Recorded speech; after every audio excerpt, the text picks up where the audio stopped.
Hi, everybody. Dan Illman and Mike Beer. The DRF race of the day for Thursday, January the 26th is race number 7 at Gulfstream Park. We're going a mile on the turf.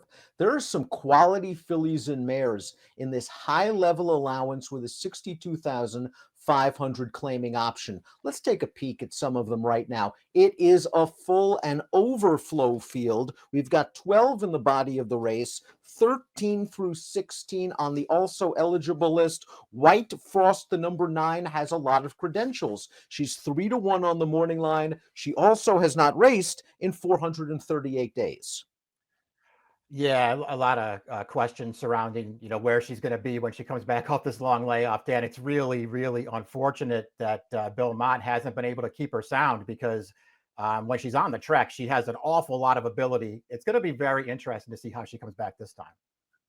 Always have to respect class droppers with speed as we take a look at the 11 through 15 horses on our entry card. Zelda, the 12, is going to get Lasix for the first time. Frankie Dettori, of course, in town at Gulfstream Park for Pegasus World Cup week. We throw up the Timeform US Pace Projector, and the number 3 in here, Paris Peacock, made her North American debut in a very tough spot. The Grade 1 Queen Elizabeth II Cup for 3-year-olds, and she showed speed that day. Now she drops. Is she going to make the lead in a blue bar scenario, Mike? I guess she could. I'm not sure how this pace is going to play out.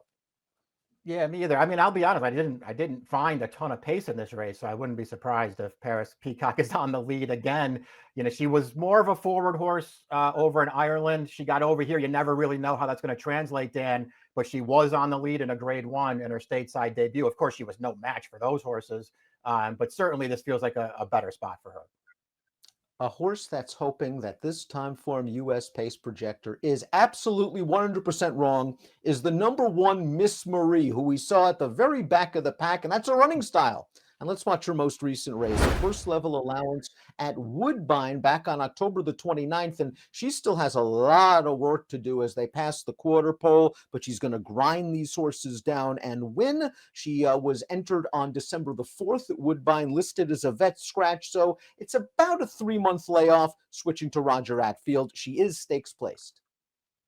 Yeah, pretty good performance here. You saw how much ground she had to make up there as they came into the stretch, and she is going to erase the deficit, get the job done here. It's a race where, closers did pretty well. So I think that's something that you have to take into consideration, but she ran fine there. It felt like a real step in the right direction.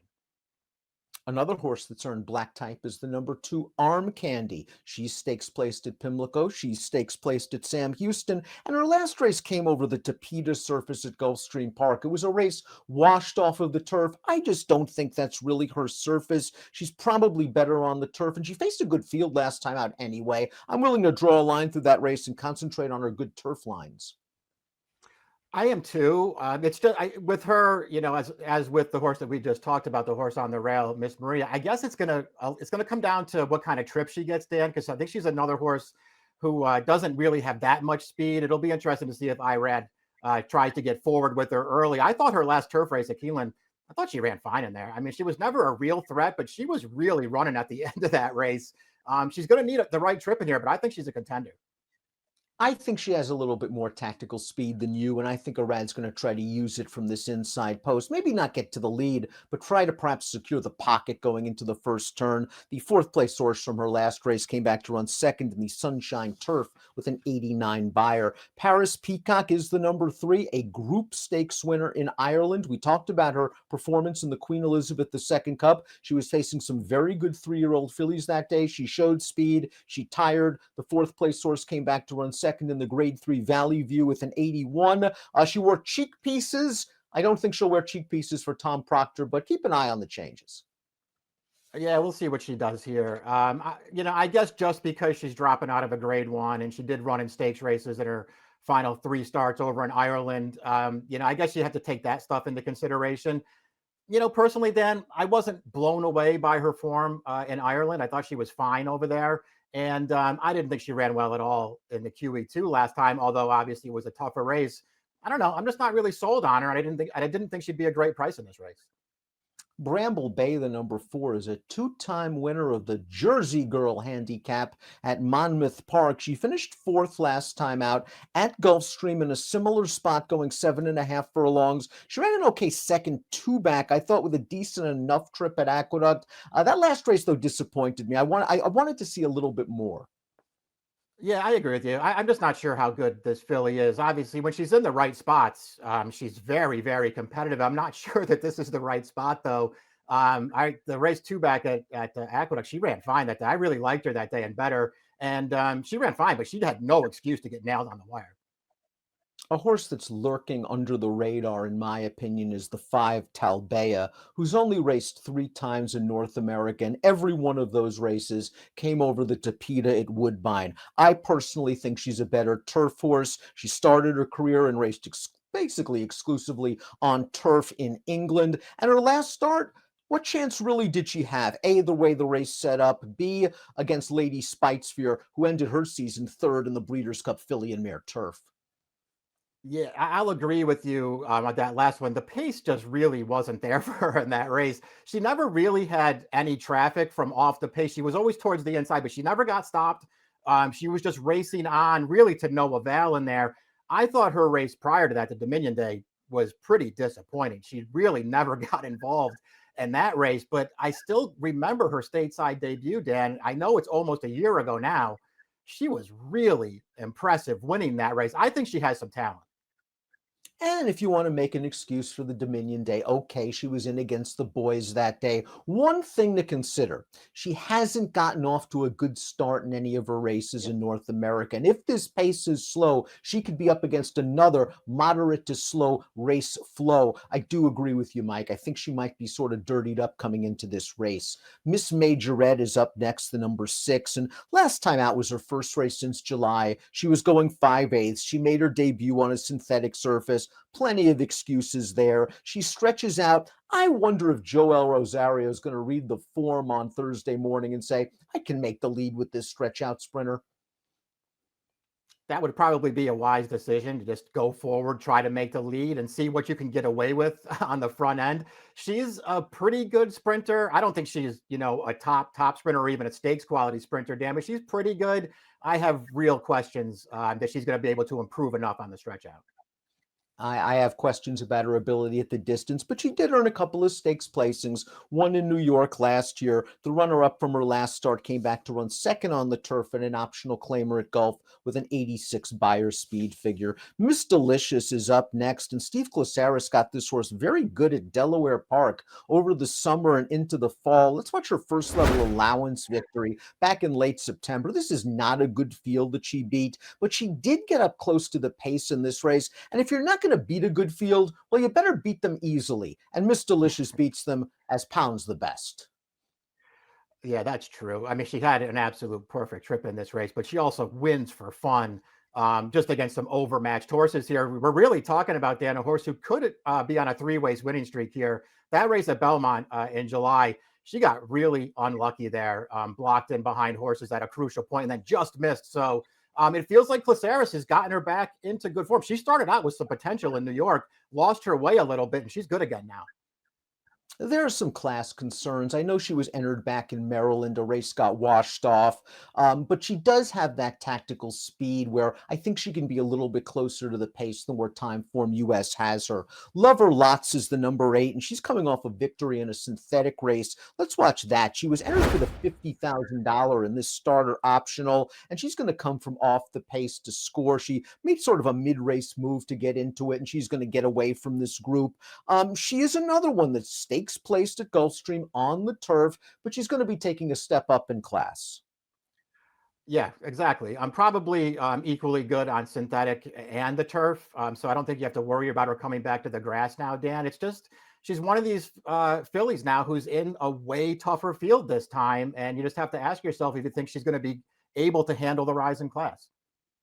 The 9 White Frost is the horse to beat, even coming off the 438-day layoff. She won the Grade 3 Sweetest Chant at Gulfstream 2 starts back, and then she ran in this race, the Winter Memories. And Nothing worked out for her. Junior Alvarado put her in a good spot going into the first turn, but there was no pace. The horse on the lead, Plum Ali, is very good, and there's just not a lot of room for her. She's going to duck to the inside. She's going to get up for second. Plum Ali just had way too much going for her in this race, and she would come back to win a stake at Aqueduct with an 89 buyer. Obviously, the layoff's a concern, but this horse has ability. Yeah, that's the real question is not only, how will she come back off of a second, sort of long layoff in her career, but, what kind of price would you want to take on her, even if you feel like she's going to be ready to run, Dan? She's really talented. And you can go back and we just saw the replay of her most recent start where she got a little bit unlucky. Her only other two turf starts, super impressive performances. When she gets clear and is ready to go, she has a huge finish.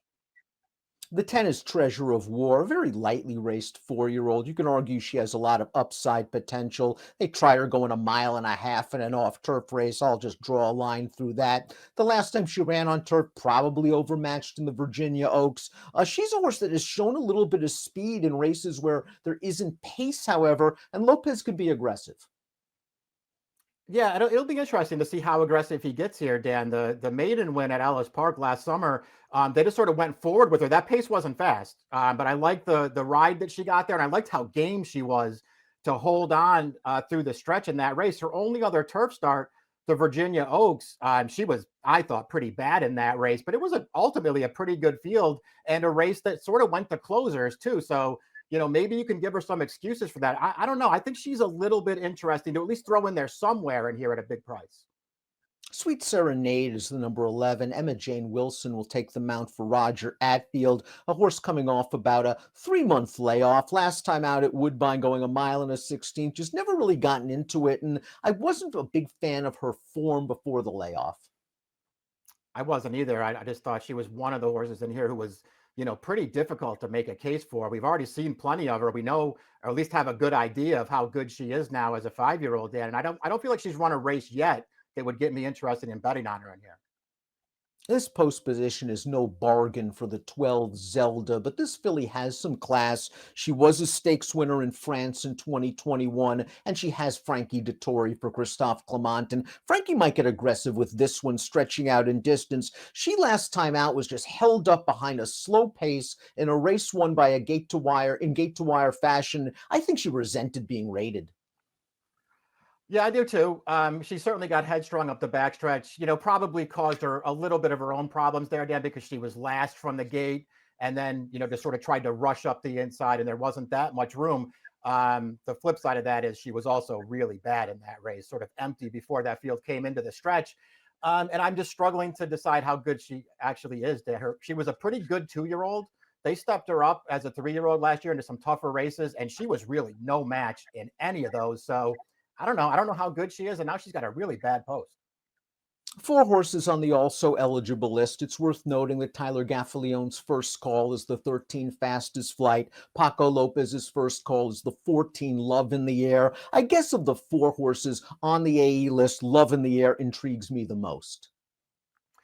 Yeah, I didn't really love any of the horses that were potentially able to draw into this race. I would consider the 13 Fastest Flight if she gets in, but I sort of was concentrated on the horses in the main body.